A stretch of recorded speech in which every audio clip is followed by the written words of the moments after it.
What's up guys, my name is Freeze and this is part 5 of making art for my brand series. So sit back and enjoy the video.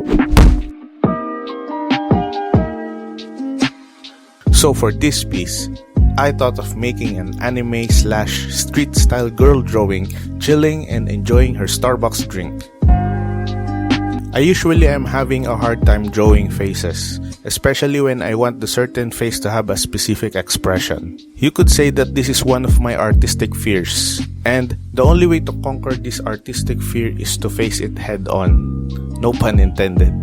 I also have a reference for this face so that I don't mess it up horribly.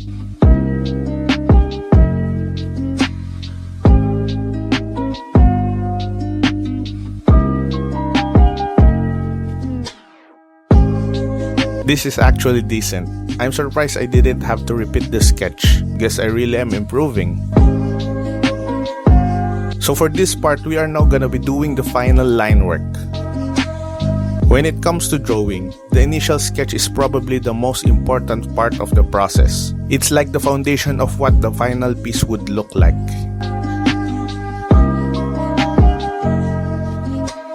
In making a piece, I spend a majority of the time in sketching and just enough time for the other things like coloring and shading. You could say that I am the type of guy that wants the foundation to be perfect before I go on through the next step. This is the reason why doing the final line work becomes very easy.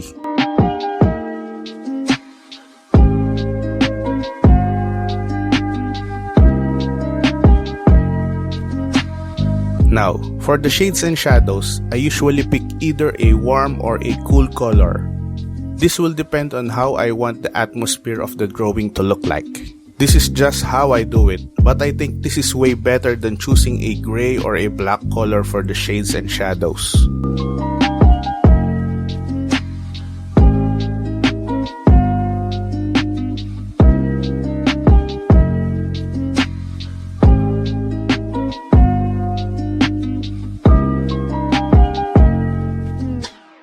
There's something about drawing that gives me this rush of dopamine and keeps my blood flowing. You could say that drawing is my passion, and my only wish is to make a living out of my passion. Because, to be completely honest, my passion is not yet enough to pay my bills right now.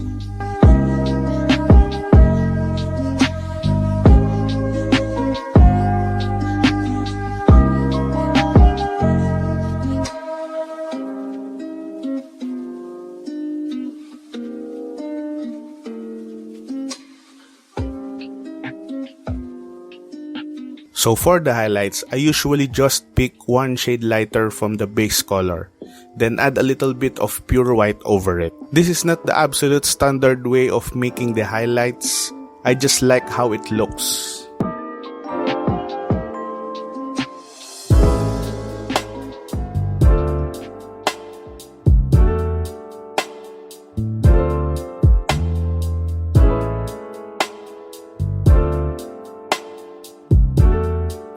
We are almost done. Now it's time for some finishing touches.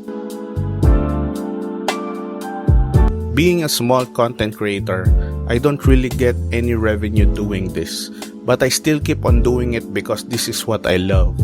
It would definitely be a big help if you guys continue to support me so that I can continue doing what I love and also continue on creating more value in content for you, my viewers.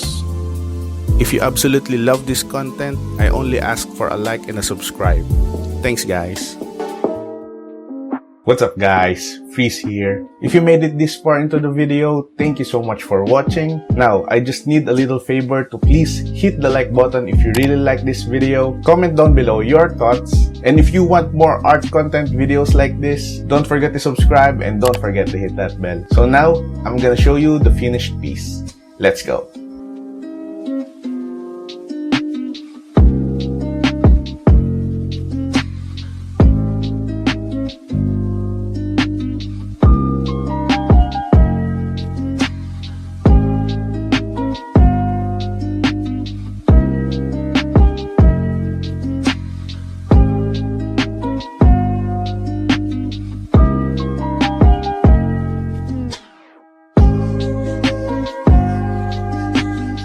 Once again, thank you so much and see you in the next video.